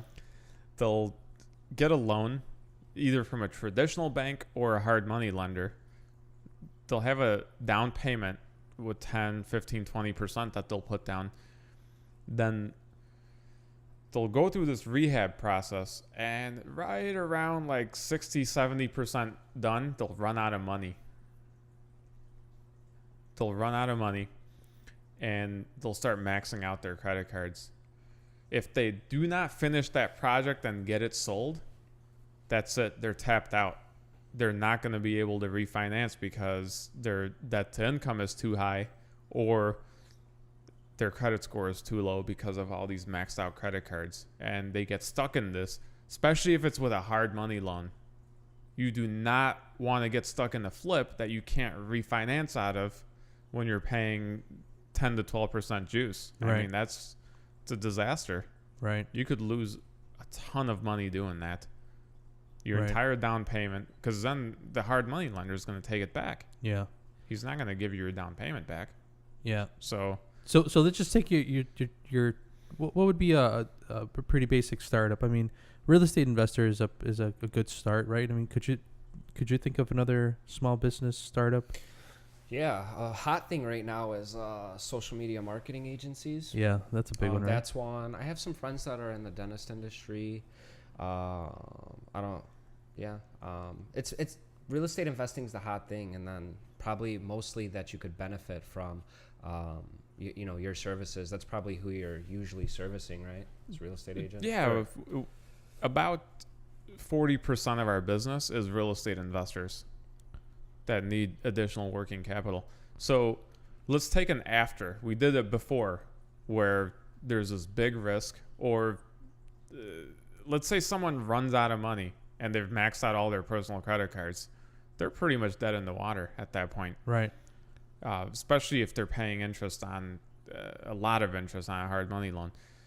But the after scenario is much different. Let's say they go through our program and they have an LLC or a corporation, or even if they're a sole proprietor and they're a cheapskate and don't want to spend the $200 to file an LLC. Yeah. Fine. We'll take it. But what we do is we establish a credit profile for the tax ID number so that it's not visible on their personal credit score. So FICO isn't even going to know that they have these accounts, or TransUnion, Equifax, and Experian aren't even going to know that these accounts exist. Because that's a business's line, exactly. not your personal line. So how would you get approved then for business credit if it's not on your personal and FICO doesn't look at it? How do banks approve you as a business? All right, so this is where I have to be very clear, because you do have to give these lenders a personal guarantee, which means you can't just create a business with an EIN and say, well, no, I'm not going to pay it because it's not going to report. Well, guess what? If you default on any of this debt, then they're going to hurt your personal credit and report a collection account. As long as you keep servicing it, you're not going to have any issues, and it's never ever going to show up on your personal credit unless you default and they have to collect on you and call that personal guarantee. Yeah. So these, so that would be unsecured loans then? Yeah. So there's nothing for collateral, right? So they're not going to go after my home if I don't make money in my business? Yeah, that's correct. Okay. They're unsecured. They're not going to go after. They're just going to go after your business assets, right? Correct. Okay. And then if your business doesn't pay back the debt, then they'll try to collect from you. And if they're not able to collect from you, they're going to hurt your credit and put it through the ringer. So anytime you borrow, and I'm fiscally conservative, so I advise this to everybody. Anytime you borrow, you better pay back every single dime. And if there's a loss, you better be willing to step up and take the hit yourself out of pocket if you were the one that's going to make the reward. By flipping a house, let's say you're going to flip a house, right? This one right next door, and you're going to make a $50,000 profit on it. Is it fair to just say, well, it didn't work out, and then walk away? No. Absolutely not. If it goes south, you better be willing to relinquish your down payment and part with it. Sorry, that's just the way the world works. The cost of doing business, right? Sometimes. Yeah. No risk it, no biscuit. No risk it, no biscuit. Yeah. Yeah. So what kind of credit score do you need in order to get some business credit? It depends again. Because it's unsecured. Yeah. You have to have at least a 720 credit score 720. to go through our program. Yeah. Okay. No exceptions. No, unfortunately not, because they're not taking any collateral. They're just basically saying, we won't report this on your personal credit. It's business debt. But if anything happens, the only thing that they have to fall back on is your credit history and your debt management skills. Yeah. You got to have a little skin in the game. Most people want you to have a little skin in the game, something to lose, right? Yeah, exactly. Makes sense. So in this case, Makes the skin sense. in the game is a good credit score. Okay. So do you have any advice for people out there that don't have 720 credit scores? Do you have any tips or tricks to get them to 720 really quick? Because a lot of people, especially people out of college, maybe they want to start a business and they don't have no credit. There's a lot of misconceptions out there of that I hear a lot about, opening credit cards and, financing cars to build credit. What are some good things to build credit fast? To build credit fast, if you have a trusted, fiscally responsible friend or relative, what you want to do is have them add you on as an authorized user to one of their large established credit cards, and all the history will retroactively report on your credit profile and give you that trade line. Now, it might report as an authorized user, which is fine, but then you could use that to piggyback and get additional accounts. And you might start off with maybe a Macy's card or something small. Hell, I started off with a JCPenney card when I was 16, 17 years old, and that built up my history. Student loans built up my credit history. So if you're brand new, ask for help, and don't go out and buy these trade lines just off a random website that's selling them online, because they'll charge you $200 or $300. You don't know who they belong to. You don't know how responsible that person is, and you don't know if you'll be able to come off of it if things go south on their end. So, for example, let's say that person loses their job. You don't know who they are. But if your brother or your dad or your mom loses their job and they're like, son, I'm about to default on this credit card, say, well, take me off. Get me out of it before you do that, so it doesn't hurt my credit. And you're able to have them drop you as an authorized user so your credit doesn't get hurt. So that's one technique that I would recommend with that kind of a risk management. Okay. So we're trying to get to a 720 credit score because we want to get business credit. We want to scale our business as fast as possible. We want to reap all the benefits from business credit from PK here. Now, you said that one of the things we could do, tactics to reach the 720 if we're not there, is to reach out to a trusted family member, mother, father, or somebody you really, really trust that you could basically piggyback on them. Now, let's say my parents have a bad credit score, or I just don't have anybody that wants to do that for me. Is there any other way? Yeah, you got to start small. You have to start small and swallow your pride. And when the cashier at JCPenney says, or Macy's says, would you like to save an extra 10%? Say, yes, I would. Sign me up. And they'll give you an application and sign up for it. If you have nothing on your credit and you have no credit, at least that'll put something on there. And they might give you like 100, or my first credit line was a JCPenney card for $100. And if it wasn't for that, I've got about $4 million in business credit right now. Wow. Oh, geez, I thought you were about to say $4 million on JCPenney no. credit card. No, you could buy JCPenney for $4 million. You know? Like, what's their market cap? Are they even in business still? Yeah, I thought they were closing out. They're in business. So you're pro using JCPenney cards, Best Buy cards, Victoria's Secret cards, anything that could get you in the door right away, because essentially you're consuming with those. I mean, well, that's the thing. The beauty of it is you don't have to buy anything. You just leave them open, and they build history by themselves. That's what most people don't understand. Just because you have a Macy's card doesn't mean you have to spend hundreds of dollars at Macy's every month.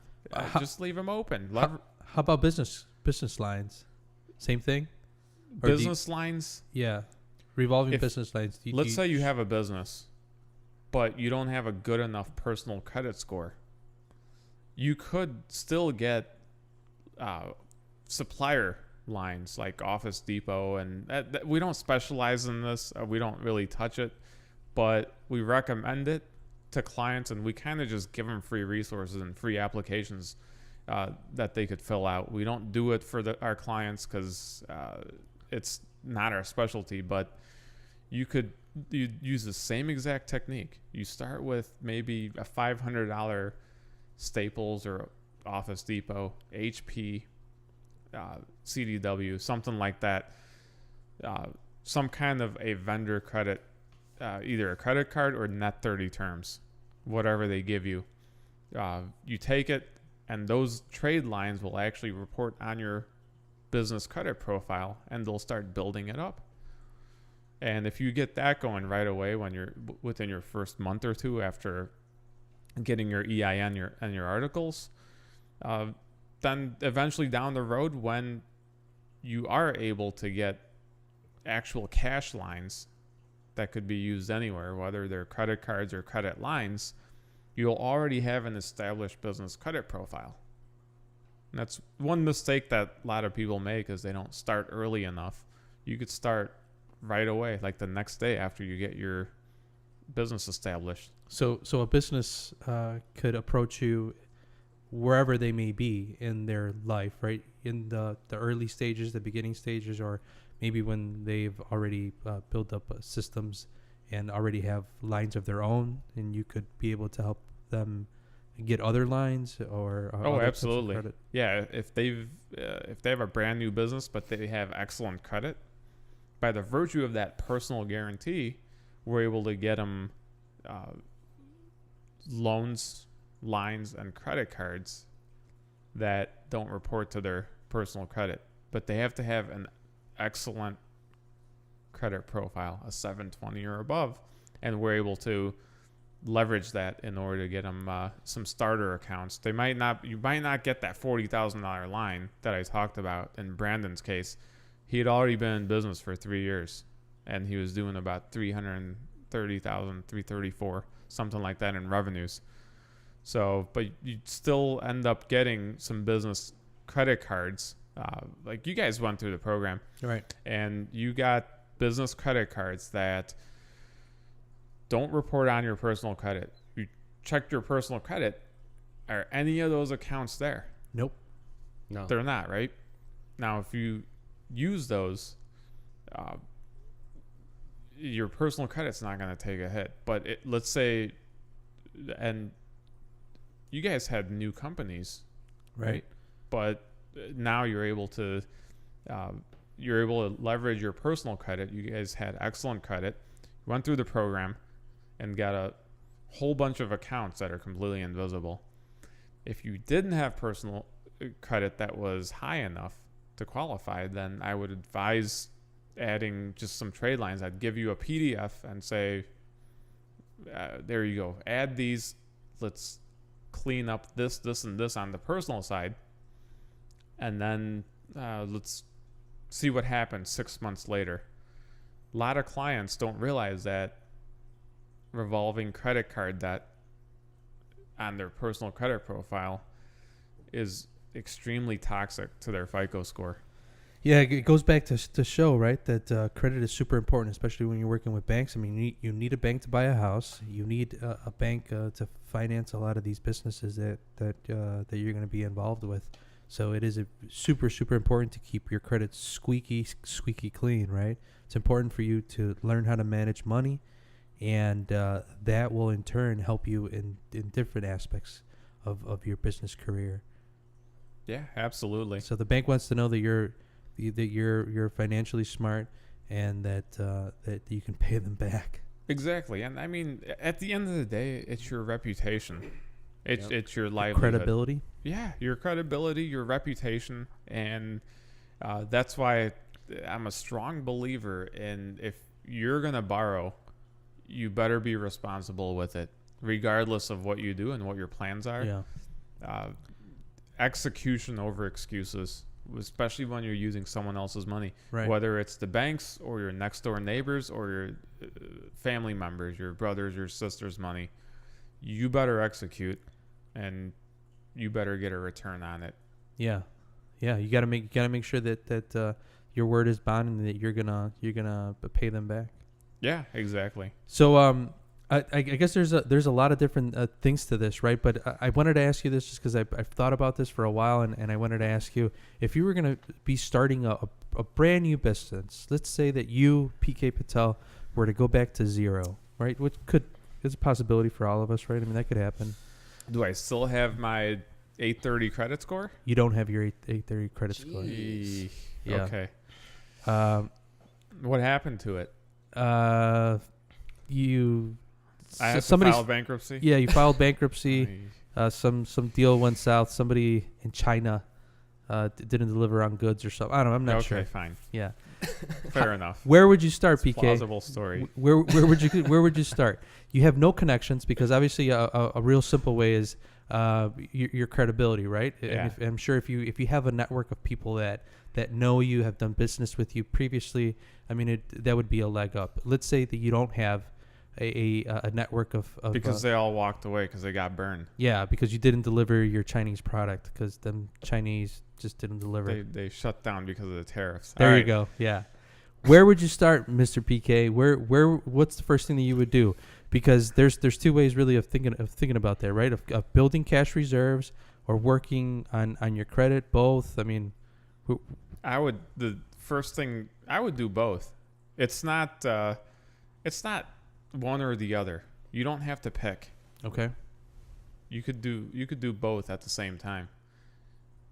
You want to build your cash reserve, and there's two ways. If that happens and you went through a rough patch where your credit took a hit, there's two ways to recover from that. One is to start removing stuff off your credit profile that's negative. Let's say you have a collection account. Maybe you got sick.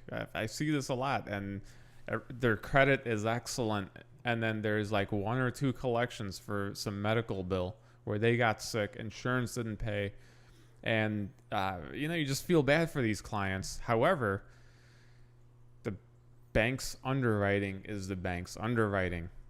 They're not going to overlook that. I will, but the lenders won't. So in that case, there's two things you could do. You could remove it, or you could dilute it by adding good trade lines. Obviously, removal is a lot more effective than dilution, but you could do both simultaneously if you're working on your credit. As far as a cash reserve goes, cash is king and credit is queen. I like that. I like that, yeah. Right? Yeah. Explain that. So here's what I mean. Like, having credit, you have access to leverage, which is fine. But if you have your own cash, because think about it, what would you rather have, $100,000 line of credit or $100,000 sitting in your own bank account? Yeah, I'd rather. Ideally, I would want both. Both. There you go. You can have both. That's Yeah. the great thing. But with your own cash, obviously, you don't have to pay interest on it, and you're able to do whatever you want. So building up your cash reserve, if I was to fall flat on my face and everything's gone, let's say I had nothing left, I would probably get back into real estate and wholesale houses. Wholesale houses. You know, just to build up cash reserves. Yeah. that's I mean, technically, that's how you started in the first place. I was like, we're just getting back to. Yeah, we're looping back around Yeah. how you started in the short sales Yeah. and you ramped up. Flipped it. Yeah. And that is how you found your business, right? I mean, by Yeah. So what happened is we were doing these flips, and then 2008 hits, and all the funding dries up. And most of our competitors, they weren't real competitors because there's plenty of deals for everybody. So I never considered anybody a real competitor, right? It's not like McDonald's and Burger King and Wendy's. I mean, those guys are competitors. They're bashing each other's brains in. But these guys, we're small. We're all small at the end of the day. I can only do, how many deals can I do? 50 or 100? yeah. But then how many deals are there in the Chicagoland area versus how many investors there are? Yeah. It's a lot of deals. This is back then. Nowadays, it's a little bit different. There's more investors than there's deals, right?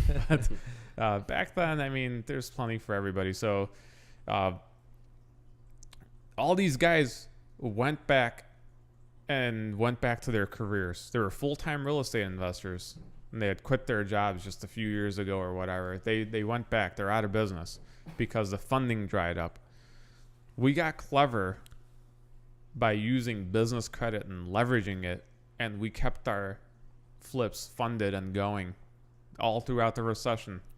I think it was 2009, at the depth of the financial crisis, we were flipping 2 to 3 properties per month Awesome, man. when That's awesome. nobody else was doing it. And it's like a burning building. Everyone's running out. We're running in. Yeah. And we're able to get these deals done because everything was done using business credit. There were no hard money lenders. Banks, Right. forget it. I mean, there's no way in hell they're going to fund flips. They still don't. And you established this relationship for these credit lines prior to the recession, right? So you had already these Yeah, these, exactly. And the other thing I noticed is if I wanted to go out and get new ones, it was easier to get unsecured revolving business credit than it was to get a mortgage. Something that's securitized by a hard asset, they're not going to lend on, but they'll just say, all right, here's a business credit card, or here's a that business sounds line crazy, of credit. doesn't it? Yeah, it sounds like opposite. You Yeah. would think that they'd want something for collateral. So we found a loophole and a niche, and all these people that went back, I mean, we were still in touch. We would still occasionally run into each other at like a real estate gathering, and they would ask me like, hey, how the hell are you funding all your deals? By the 4th or the 5th time I got that question, I'm like, you know what? This should be a business.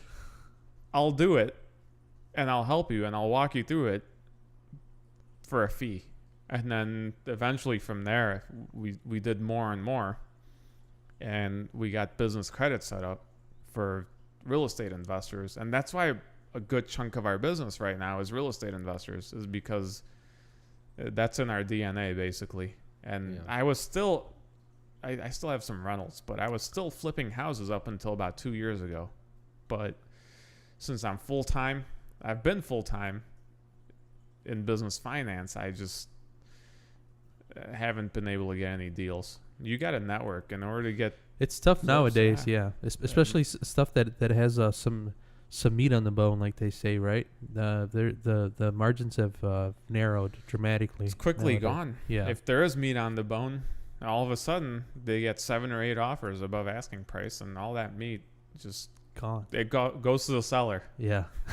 So Yeah. for that reason, I haven't flipped recently. Yeah. Even though I have all this credit sitting around. So I mean, I'm always looking for deals. Right. Got a ton of capital, not enough deals. Yeah. Yeah, absolutely. I think we all struggle with the exact same thing, right? To find those deals that have enough meat on the bone. All right. So PK, is there any other ways that someone can improve their credit score? I know that you said dilute and remove, Yeah. right? Is there any other ways that you've seen that's helped someone get into that 720 score? Yes. Big thing is keep your personal credit card debt as close to zero as possible. You know, that's very difficult because I follow the exact same thing, but on the personal side, there is the emotional factor, right? The fact that you walk into Best Buy and you see the new iPad or whatever, the new 55-inch 8K television. All right, how much is that? Well, what's I don't know. the It's price like tag? $2,000? No, the 8K is probably like I didn't even know we 4 or had 5. 8K TVs out. $4,000 or dude. $5,000, right?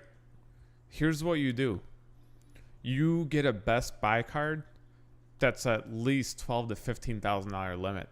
Then, guess what? Let's say you buy the $5,000 TV. Your card's not leveraged that much. What happens is when the percentage leverage, the percentage usage goes too high, that's when your score starts dropping. So if you keep it under like 30%, your score is not going to be impacted as much as if it was like 90, 95%. right. So on a scale, a good number to focus on is 30%, is what you're saying. Credit card usage. It's just- Utilization. It's a rule of thumb, and it's a sliding scale. You don't want to go over 30%. Yeah, Okay. it's a sliding scale. So anytime it goes from 0 to 100% leveraged, is going to have that much. And there's so many things that go into that FICO algorithm. It's like Google's algorithm for search. I mean, this FICO formula is mysterious. It's extremely mysterious, and it's got a lot of different ifs and thens. Yeah. So a lot of people. So why do we hear a lot to max out the credit card and pay it off right away? If there's an algorithm, you're technically going from 0 to 100% right away, and you're saying that's actually not a good idea. By right away, if they mean before your billing cycle ends. So the algorithm doesn't pick up until then, right? So it's not even doing anything for you then. That's not a good tip to help you build credit. But I mean, what if you had like a $200 limit and you'd be using it every month and then paying it off every month? All right, so here's how that works. Let's say you have a $200 Macy's card, right? And you're using it. Or let's just say you have one of those starter credit cards for $200. And you're using it to buy your regular goods and services and to live up. What you have to realize is your credit card company only reports to the credit bureaus once a month. You ever seen a guy dancing when there's a strobe light on? It looks like, it looks like snapshots. Snapshots. That's exactly how credit reporting works. Once a month, the data is sent to the 3 credit bureaus from your credit card company. What happens in between, they have no clue. Let's say your credit card reports on the 1st of the month. If you make a giant payment on the 28th or the 29th, it's gonna be zero balance or close to zero. But if you wait till the 2nd or 3rd to make that payment, it's going to look like it's maxed out. Yeah. So you got to be cognizant of when your card reports. And that's getting into the nitty gritty. That's a lot of the stuff that we do. I mean, as a finance and credit buffs. Yeah. But it's not something that a normal person needs to know. I'm glad you brought that up because Midwest Corporate Credit also has a YouTube channel where you share a lot of your knowledge regarding financing and business credit, right? Yeah, here and there. Yeah. Whenever we have the opportunity, we're able to share case studies, some of the lessons that we learned from clients, some of the other financing out there that may not be the best fit.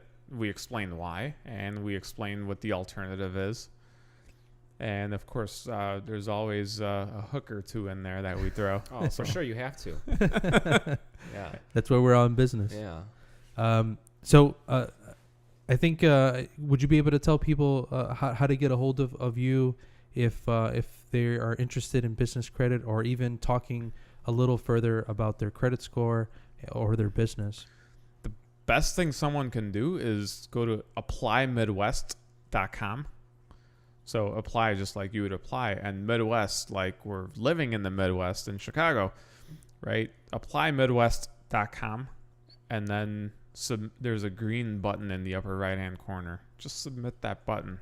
It's that easy, and then someone will get in contact with them. It's a simple form. There's like 5 or 6 fields. Literally takes like 10 seconds to fill out and submit, and someone will get in touch with them and we'll do a consultation, take a look at, lay everything out on the table, take a look at all their resources, see what we have and see what we could do in order to get them set up with some kind of a business credit facility. And what are you seeing as far as credit lines that businesses are receiving? I'm getting anywhere between the lowest ones we're seeing, we're getting like $2,000 approvals for someone that's brand new that doesn't have a lot of history versus, we set one up recently for $500,000. Awesome. So it just depends. If you have a lot of receivables and you're doing, your sales are super high, you're established business. Get a bigger line. Exactly. Yeah. Exactly. Cool. Any other stuff that you had any interest in, Ryan, asking Mr. PK? I think we got more than what we were expecting there. Yeah, man, that was a lot of stuff. I really liked that podcast, man. It was really good. There's a lot of. I'm glad we touched base, not even just on the business side, but on the credit side as well, because you know we are in the real estate field and stuff like that, and there's a lot of we're in people. business too. Yeah, so I think we got a lot of content and value that we're gonna bring out, and yeah. I think this was a great podcast, and PK, I appreciate you bringing that value. You helped a lot in our business and in my life. My credit score has definitely been impacted by a lot of stuff that you've told me, just personal visits and over the phone and stuff like that. And you have a bunch of content out there. Bunch of YouTube channels. I have your PDFs and stuff like that. Yeah, it benefits me a lot. So I really appreciate what you have to offer. And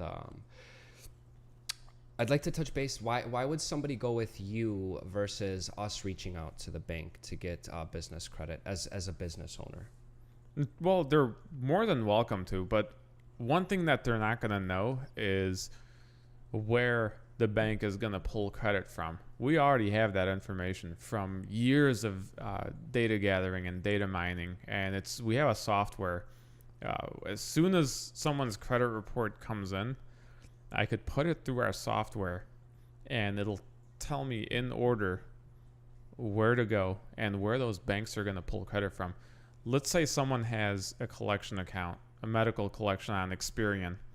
We would try to eliminate all the lenders that are going to pull from Experian, and then only go with lenders that are going to pull from Equifax and TransUnion. We could also tell somebody that we could advise them on, for example, if let's say they have a maxed out credit card, we could tell them, hey, do you want to pay this down before you go through the program? We could kind of prime the file to show them in the best of light so they get the highest amount of approval. The other reason is, let's say they go to their bank. They don't know if that business credit card is going to show up on their personal credit. A lot of them do. So what we've done is we've actually tested every single account that we recommend and send our clients to apply for. We have, how do you think I got $4 million in business credit? Right. Every single credit card, every single line of credit, we've been the guinea pigs first. So, right. I've got a line right now. My largest one is $500,000.